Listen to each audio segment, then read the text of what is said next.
Okay, drifters, ready? And 3, 2, 1, go! Ryu up in front.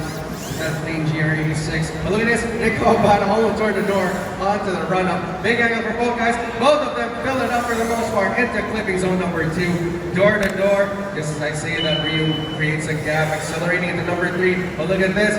Ryu is out in front doing the best that he can, and Nick is jumping in once more for the last time across the finish line. A little stall up there, but let's see what the judges will think about that.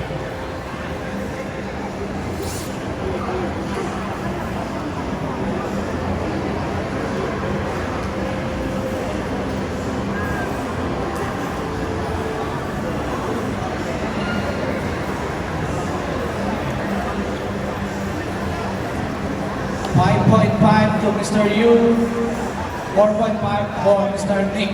Let's see the second round. Ready, and 3, 2, 1, go. Alright, so Ryu has that advantage. Will he use that advantage in his chase run? But Nick out in front needs to pull down all the stops. And that he does. He fills up clip number 1. Snappy transition in clip number 2. But look at this, Ryu chasing him down, shadowing him into clip number 3. Nice transition for both guys. Leaves it a little early into number 4. Both of them fill it up for the most part. Nice transition. Ryu tries to jump, but look at this, Nick about a big angle, but still Ryu was able to adjust. Winner, Ryu! Congratulations, Ryu.